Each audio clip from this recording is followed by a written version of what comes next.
Bismillahirrahmanirrahim. Assalamualaikum warahmatullahi wabarakatuh.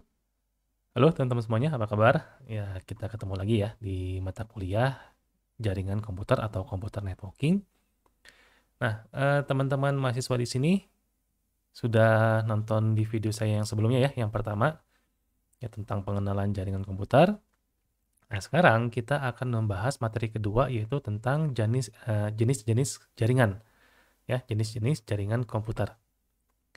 Nah, sekarang kita masuk ke materi yang pertama yaitu kita lihat dulu jenis-jenis jaringan berdasarkan ukurannya. Ya, di sini kita bagi menjadi 4 saja dulu yang kita jelaskan. Yang pertama itu tentang local area network, yang kedua tentang personal area network, yang ketiga tentang metropolitan area network, yang keempat adalah wide area network. Nah, keempat jenis ini yang paling banyak atau yang umum digunakan atau yang diketahui oleh orang-orang. Nah, tapi nanti akan ada lagi ya jenis-jenis jaringan selain ini ya. Oke, kita bahas yang keempat ini saja dulu. Yang pertama adalah local area network. Nah, kalau misalkan kita bicara local area network atau yang sering teman-teman gunakan istilahnya itu adalah LAN ya. LAN. LAN ini dia merefer kepada kumpulan dari komputer-komputer yang saling terhubung antara satu dengan yang lain. Ya, biasanya areanya itu kecil banget ya, cuman seukuran kantor atau seukuran rumah, ya, atau ya gedung lah, gedung kecil itu masih kita bisa sebut dengan area LAN. Ya, nah yang disebut kalau di dalam LAN itu komputer-komputer yang terhubung tadi dia terkoneksi menggunakan media komunikasi kayak kabel, contohnya, ya, kabel koaksial, kabel twisted pair, ya mau pakai UTP, STP, atau pakai fiber optic kabel. Nah, jadi sekarang itu LAN juga sudah menggunakan fiber optic. Ya, kan banyak, kalau dulu itu fiber optic itu terkenal dengan harganya mahal. Memang saat ini masih mahal juga. Tetapi harganya itu sudah tidak kalau dibandingkan dengan UTP ya masih lebih mahal, tetapi sudah tidak terlalu jauh lah gapnya. Jadi orang-orang berpikir, ya sudah investasi agak mahal sedikit, tetapi mereka bisa mendapatkan kecepatan yang lebih besar dibandingkan dengan UTP. Jadi jangan aneh lagi kalau teman-teman kerja di perusahaan, misalkan perusahaan kecil lah misalkan, tetapi backbone-nya sudah menggunakan UTP. Sudah menggunakan fiber optic. Ya, sudah tidak asing lagi lah sekarang orang-orang menggunakan fiber optic. Cuman memang satu sisi fiber optic itu instalasinya rada ribet ya. Susah ya, saya juga masih belum paham lah untuk masalah terminasi di fiber optic. Nah, kenapa banyak orang menggunakan LAN? Yang pertama itu gampang dan juga murah. Ya, artinya walaupun kebutuhan kabelnya tidak terlalu banyak ketika kita membangun jaringan MAN atau WAN. Ya. Kemudian perangkat-perangkat yang dibutuhkan juga tidak terlalu mahal karena LAN itu bicaranya hanya lokal saja. Ya, mungkin kita tidak membutuhkan perangkat-perangkat yang high end ya, kayak Cisco. Ya walaupun sebenarnya bisa saja sih. Kalau kita punya uang, kita punya cost-nya unlimited, perusahaannya punya cost, ya hajar aja pakai perangkat-perangkat high end. Tapi sebenarnya dengan perangkat-perangkat yang medium sampai low itu masih bisa kok kita membangun jaringan local area network. Ya kayak switch, terus kabel jaringannya atau kabel Ethernet-nya dan juga Ethernet network adapternya. Yaitu minimal perangkat-perangkat seperti itu yang harus ada di dalam local area network. Harus pakai router, Pak? Router nggak perlu ya, di LAN itu nggak perlu pakai router. Ya, kalau sudah menggunakan router, baru dia masuknya bisa dikategorikan sebagai MAN. Nanti saya jelaskan ya di bagian MAN. Nah, ini contoh di jaringan lokal, ya jaringan LAN.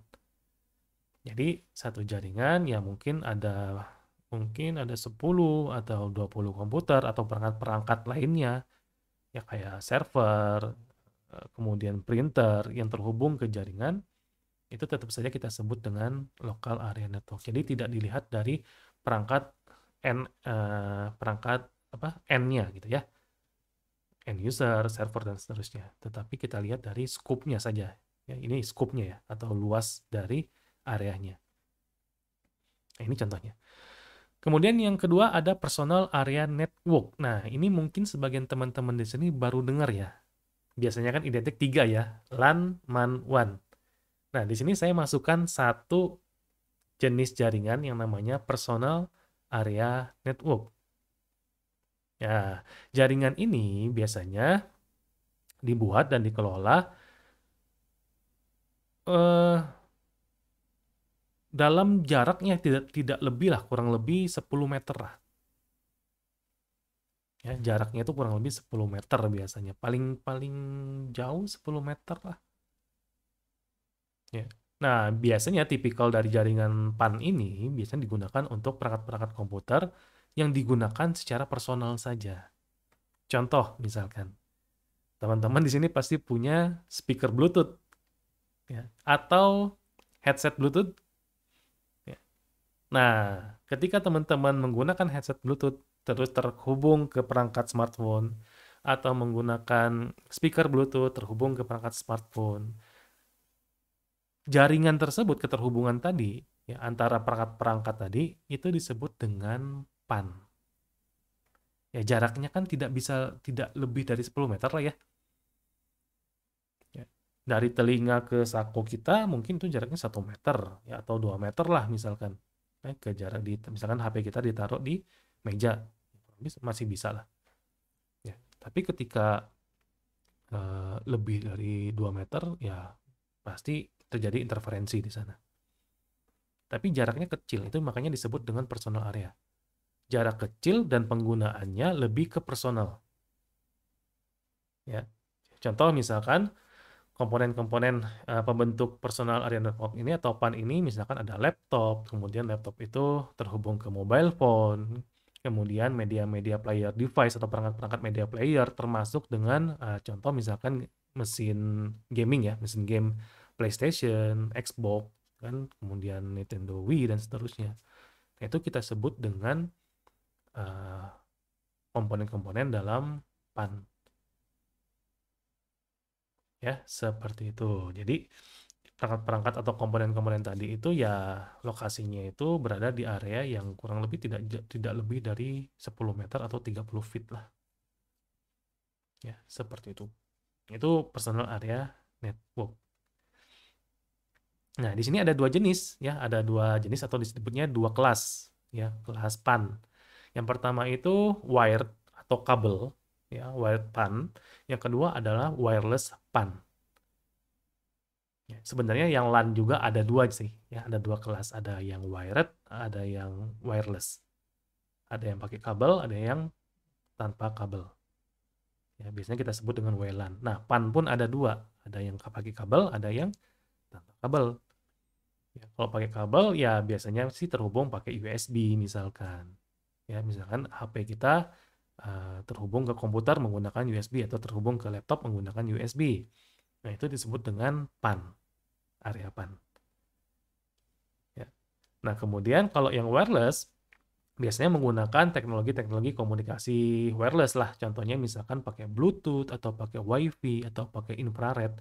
Kalau zaman saya dulu, ya kok usum sih? Musimnya itu adalah menggunakan infrared.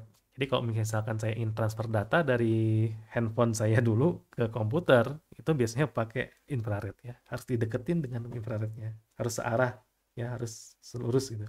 Dan nggak boleh jauhan ya, agak deket. Itu pengalaman dulu ya. Ternyata dulu juga sudah ada PAN, gitu ya. Cuman mungkin kita atau saya pribadi ya kurang kurang paham ya, kurang kurang referensi lah tentang personal area network ini, sehingga nggak tahu bahwa dulu itu saya sudah menerapkan PAN sebenarnya. Ya. Nah, untuk jenis-jenisnya dari personal area network ada 3. Yang pertama body area network, yang kedua adalah offline network, yang ketiga adalah small home office network. Kalau body area network itu biasanya dia bergerak secara individu aja sih. Ya.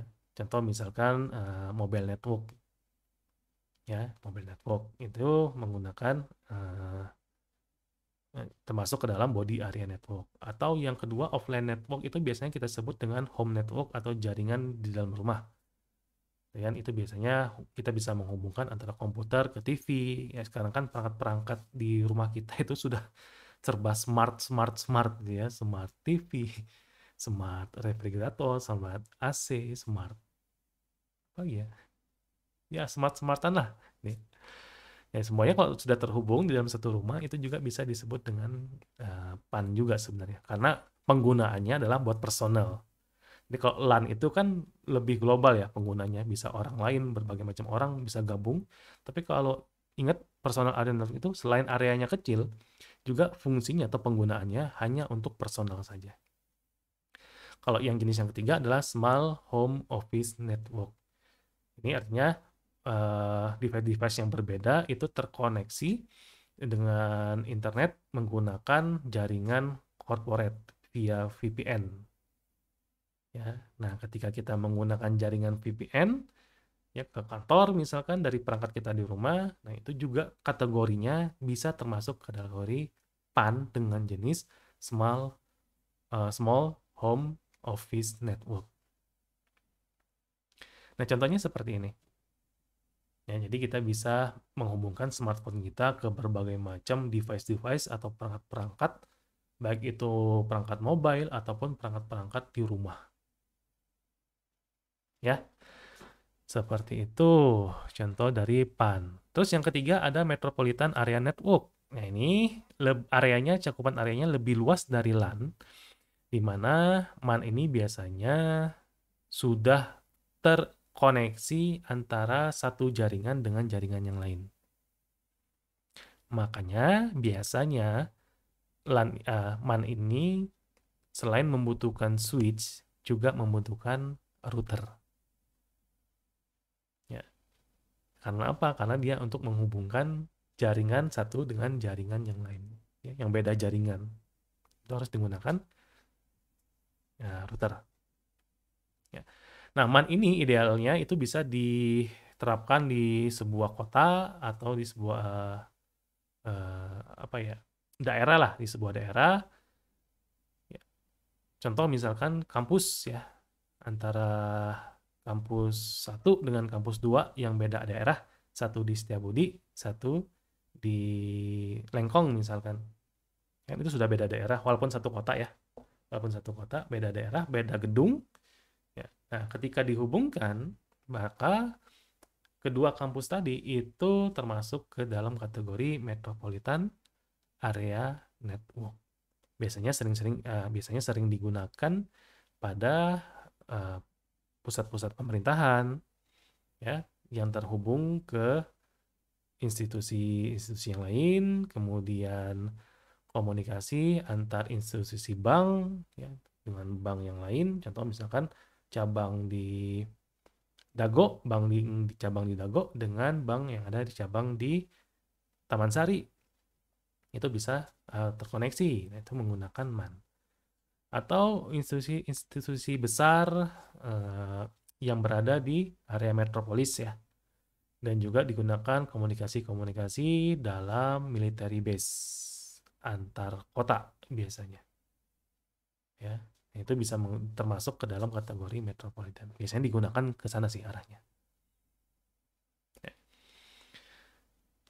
Nah, protokol-protokol yang digunakan ya nggak mungkin lagi kita menggunakan kabel UTP ya. Ya kita udah nggak bisa lagi ya. Kalau misalkan pakai FO mungkin masih bisa, gitu kan. Tapi rata-rata ketika membangun jaringan MAN ini biasanya menggunakan protokol jaringan tersendiri. Contoh misalkan menggunakan frame relay, ya, atau menggunakan ATM.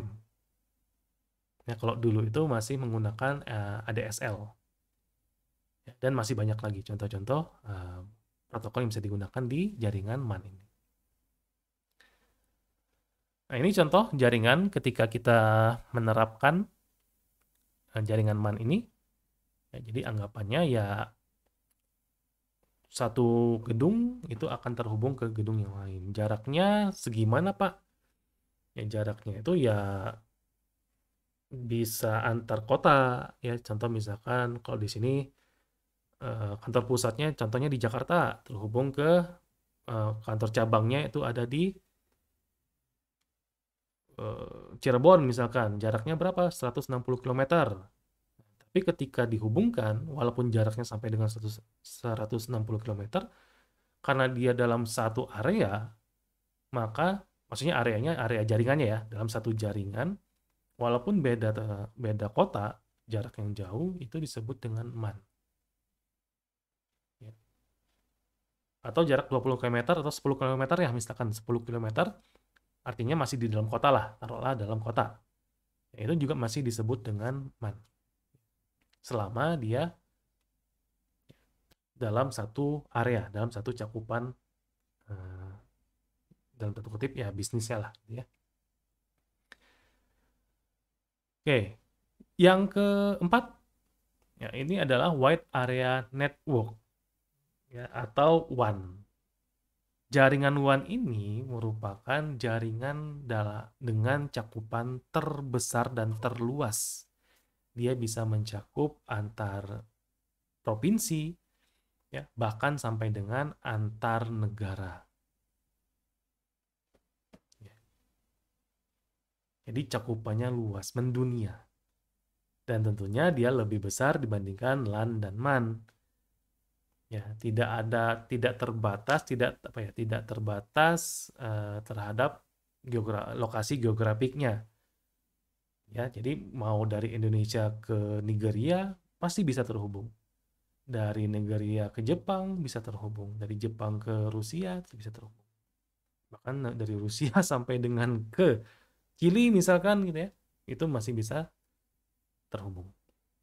Jadi tidak ada batasan atau restricted area untuk bicara wide area network. Semuanya bisa terhubung selama dengan catatan selama jaringan-jaringan kecil-kecilnya itu ada.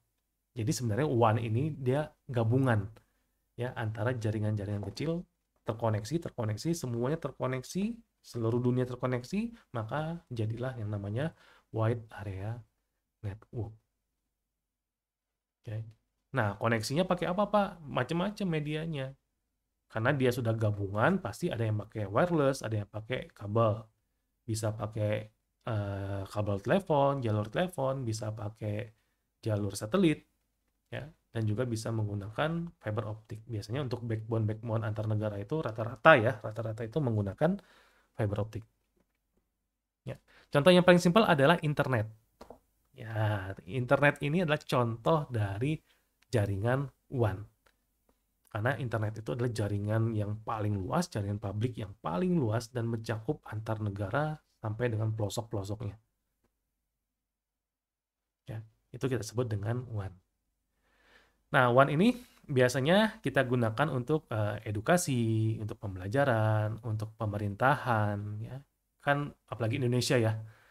Pemerintahan itu kan negaranya luas, kemudian terdiri dari berbagai macam pulau, ya, provinsinya banyak, kota-kotanya banyak, sampai dengan yang terkecil itu lurah ya mungkin ya, sampai ke kelurahan, itu kan terpelosok di mana-mana. Nah, pemerintahan di sana bagaimana caranya bisa melapor ke pusat kalau misalkan tidak dibantu dengan WAN. Yang biasanya government pasti menggunakan teknologi atau jenis jaringan WAN ini. Ya. Atau juga bisa digunakan aktivitas-aktivitas untuk kebutuhan bisnis, ya, untuk jualan misalkan, untuk memperluas marketnya, ya, untuk melakukan iklan, ya, dan seterusnya. Ini fungsi dari wide area network. Nah, beberapa contoh WAN selain internet tadi, misalkan mobile broadband, ya, 3G, 4G, atau yang sekarang ini 5G, ya. Nah, itu disebut dengan WAN, contoh dari WAN. Atau ada private network, misalkan bank ya, kebanyakan bank ini. Ya. Contohnya misalkan bank, biasanya dia akan membuat jaringan privat ya antara satu bank dengan bank yang lain, antara kantor satu dengan kantor yang lain di lokasi yang berbeda. Ya. Nah, itu bisa disebut dengan WAN juga. Kemudian last mile.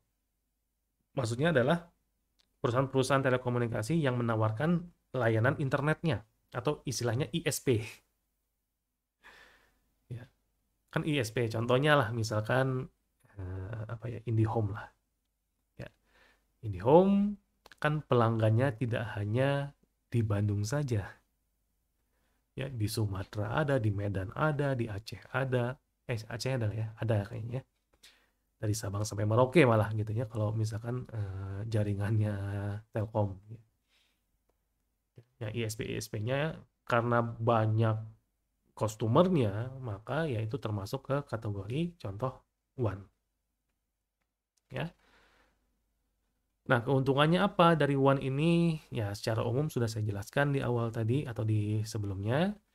Ya, yang pertama itu karena dia cakupannya itu luas secara geografik, ya maka orang-orang atau masyarakat itu banyak menggunakan jaringan One ini. Bahkan ketergantungan. Ya, saat ini kita mulai ketergantungan terhadap jaringan One. Ya, kalau misalkan kita nggak connect internet, ya rasanya gimana gitu ya. Kemudian keuntungan yang kedua adalah centralized data. Jadi data-datanya terpusat. Ya, jadi One itu mendukung data atau informasi yang tersentralisasi. Ya, biasanya contoh misalkan email ya, Gmail misalkan itu kan tersentral ya. Jadi dimanapun orang berada, mereka bisa akses servernya. Kemudian update file, ya kan, atau update OS atau update aplikasi dan seterusnya. Ya, jadi kita tidak perlu capek-capek download, biasanya cukup otomatis update aja. Selama ada jaringan WAN atau jaringan internet, kita bisa lakukan itu. Ya, kemudian tukar apa namanya, kirim mengirim pesan yang sangat cepat. Ya, tidak hanya menggunakan, kalau dulu kan kita kirim pesan itu pakai SMS ya, kan? Nah, sekarang itu tidak hanya mengandalkan SMS saja, tapi banyak sekali aplikasi-aplikasi yang menggunakan jaringan WAN atau memanfaatkan jaringan WAN untuk bisa saling kirim mengirim pesan. Ya, mau bentuknya teks, mau bentuknya gambar, mau bentuknya animasi, mau bentuknya video, itu bisa kita kirim dengan cepat. Kemudian juga bisa sharing resource atau software, ya, sampai dengan menjalankan bisnis. Ya, jadi kalau dulu orang jualan itu ketika buka bisnis di kota A, ya sudah, marketnya cuma di kota A saja. Ya, tapi sekarang, contohnya misalkan tukang sayur ya, di dekat rumah saya, ada tukang sayur, dia bisa ya, dia bisa memperluas pasarnya. Gak cuma daerah Awiligar doang gitu ya. Tapi dia bisa perluas ke seluruh area di Bandung dengan menggunakan jaringan WAN. Nah, ini apa ya istilahnya, bisnis without border itu seperti itu. Jadi bisnis sekarang itu sudah nggak ngelihat lagi batasan-batasannya. Selama mereka bisa lakukan pemasaran antar kota bahkan luar negeri, selama ada istilahnya jasa pengiriman dan seterusnya, ya ngerti masalah prosedur bea cukai dan seterusnya, why not? Ya, jadi tidak ada lagi batasannya. Ya. Dan terakhir adalah high bandwidth. Ya, jadi memang wide area network itu didesain dengan bandwidth yang sangat tinggi, apalagi di jaringan backbone one-nya, yaitu bisa sampai ratusan giga bahkan tera. Ya. Nah, tapi ingat sekali lagi ya, ketika ada manfaat yang ditawarkan, ada keuntungan, pasti akan ada kerugian. Ya.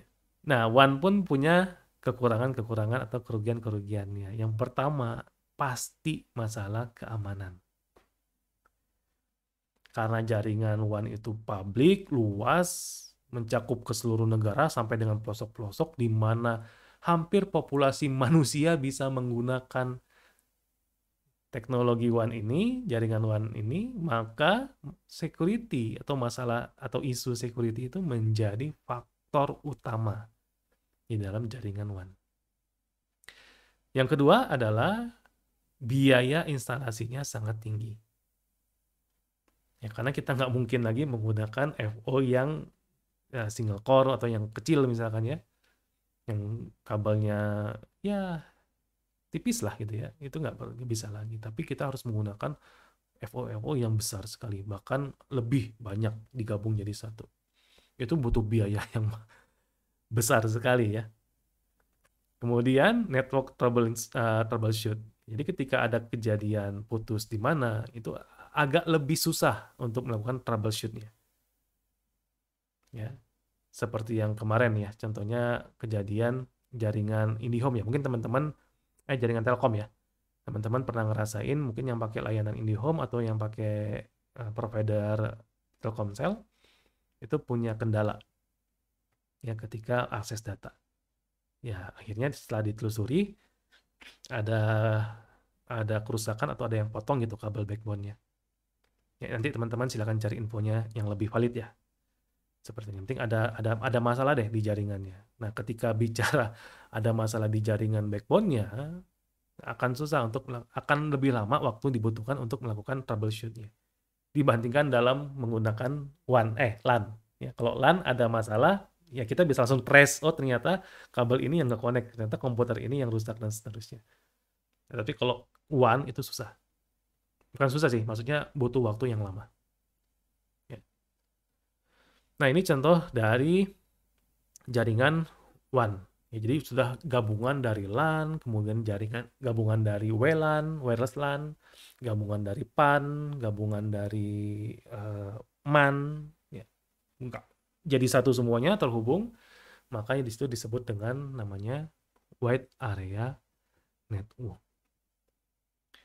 Perangkat-perangkatnya apa saja Pak di dalamnya? Banyak sekali. Bahkan sampai saya mungkin angkat perangkat-perangkat yang aneh yang saya tidak tahu juga ada. Ya. Nah, ada juga tambahan ya, tadi 4 ya. LAN, MAN, PAN, dan WAN. Ya, 4 jaringan utama. Itu yang perlu teman-teman pahami. Nah, tapi saya kasih satu bonus nih buat teman-teman di sini. Ya. Mungkin ini tidak berhubungan langsung dengan apa ya? Jenis-jenis jaringan berdasarkan cakupan area ya. Tadi kan yang kita bahas itu adalah jenis-jenis jaringan dalam cakupan area. Nah, ini mungkin tidak masuk ke dalam cakupan area, tapi ada salah satu jenis jaringan yang disebut dengan neural network. Ya. Ini menarik kalau misalkan teman-teman ingin research lebih lanjut, ingin diteliti lebih lanjut. Ya. Apa itu Pak neural network? Ini merupakan sebuah jaringan yang mencoba untuk meniru jaringan otak manusia. Wih, gitu ya. Kok keren Pak? Ya keren gitu ya. Makanya sampai sekarang itu masih banyak orang-orang yang mencoba untuk research di sini. Ya. Jadi namanya otak manusia itu kan punya saraf-saraf ya, jaringan-jaringan terhubung. Bagaimana otak itu bisa terhubung ke tangan, bagaimana otak itu bisa memerintah tangan untuk gerak, jari untuk gerak, mulut untuk bicara, ya, dan seterusnya. Itu ada jaringan-jaringannya. Ya, nah, neural network itu mencoba untuk membuat berbagai macam algoritma yang akan digunakan untuk pola-pola recognition. Ya, pola-pola recognition biasanya algoritmanya itu tadi ya, dia mencoba untuk meniru otak manusia. Ya, nah, biasanya neural network ini digunakan untuk menginterpretasi data-data pada sensor. Ya, jadi ketika sensor masuk, nah diinterpretasi menjadi data, ya, data digital, kemudian baru disampaikan menggunakan jaringan neural network ini. Ya, contohnya adalah mesin persepsi, kemudian clustering, ada labeling raw data, ya, dan masih banyak lagi. Ya, seperti itu. Nah, ini seru ya kalau misalkan teman-teman ingin memperdalam tentang neural network. Ya, kalau misalkan ada yang tertarik buat diangkat tugas akhir, boleh. Ya. Ini jarang sekali ya anak-anak S1 yang mencoba untuk mengangkat neural network ini. Ya, ya tapi harus ikuti pembimbingnya ya, karena nggak bisa dilepas begitu saja anak-anak S1 untuk membahas neural network ini. Karena fungsinya banyak ya. Pertama itu ada klasifikasi, ya, di mana dia melabel data, kumpulan-kumpulan data, ya, kemudian dibuat kunci faktornya di berbagai macam klasifikasi. Ya, contoh misalkan digunakan pada klasifikasi face detection, ya, muka. Ya, setiap muka orang itu punya pattern pola yang berbeda-beda. Setiap pola itu harus dibuat jaringan-jaringannya. Ya. Nah itu kalau ya makanya saya bilang seru tadi ya. Jadi untuk melihat pola-pola face detection atau identifikasi by image, ya, atau apa ya, facial expression, ekspresi muka itu bisa juga kita kenali. Bukan cuma muka saja, tapi ekspresinya juga bisa kita kenali. Atau mengidentifikasi objek di gambar. Misalkan ada gambar, kita ingin identifikasi ada objek apa aja di gambar. Itu juga bisa menggunakan neural network ini. Ya. Voice recognition. Suara Pak Dodi itu punya pola. Ya, pola itu dapat digunakan atau diidentifikasi dengan menggunakan neural network. Ya, kemudian speech transcription into text. Jadi kita mengubah suara kita yang melalui audio ini menjadi tulisan-tulisan. Ya, mungkin teman-teman pernah mencoba ya, nulis di dokumen Word misalkan dengan menggunakan voice, ya, atau melakukan pencarian di remote smart TV misalkan. Ya. Hello Google, ya, channel ini dong, misalkan contohnya seperti itu ya. Nanti akan muncul ya teksnya. Ya, dan masih banyak lagi contoh-contoh yang lain. Ya, itu yang pertama, itu adalah classification. Yang kedua adalah clustering. Ya, ini juga berhubungan dengan grouping ya, pengelompokan sebenarnya, pengelompokan data. Ya, tapi dia akan berhubungan sama deteksi yang sama, yang similar. Yang biasanya digunakan untuk melakukan searching image, dokumen, suara, ya, atau mendeteksi aktivitas-aktivitas anomali biasanya. Nah, itu bisa menggunakan yang namanya fungsi clustering. Kemudian selain dua itu ada juga untuk predictive analysis atau menganalisis prediksi, ya, atau menggunakan biasanya kita kenal dengan namanya regression ya. Ini biasanya di S2 atau S3 nih, ya, biasanya materi-materi seperti ini. Nah, mungkin kita tidak akan untuk S1 kita tidak akan detail ya bicara tentang ini, cuman buat pengetahuan teman-teman saja bahwa dengan neural network kita bisa melakukan predictive analysis, fungsi predictive analysis, juga fungsi lain dari neural network ini untuk melakukan deep learning, ya. Kemudian juga contoh-contohnya misalkan untuk melakukan apa ya, kasus-kasus seperti health breakdown, kita bisa ngecek kesehatan, ya, atau mengidentifikasi penyakit, ya, dari tubuh kita, gejala-gejalanya bagaimana, kemudian hardware breakdown sampai dengan employee turnover, berhubungan dengan kepegawaian. Itu kita bisa gunakan untuk ya, menggunakan predictive analysis saja. Ya. Nah, ini contohnya. Ya. Contoh bentuk, kurang lebih bentuk dari neural network. Ya, simple sebenarnya. Ya, cuman ini contoh yang sederhana. Ini sederhana ya. Jadi hanya ada bulat-bulat, garis-garis gitu kan, ada panah. Ya. Nah, ini ada artinya. Nah, ya, artinya itu maksudnya ketika kita bicara jaringan neural, ada elemen-elemen penting di sana. Yang pertama ada layer, yang kedua ada node, yang ketiga ada koefisien. Ya.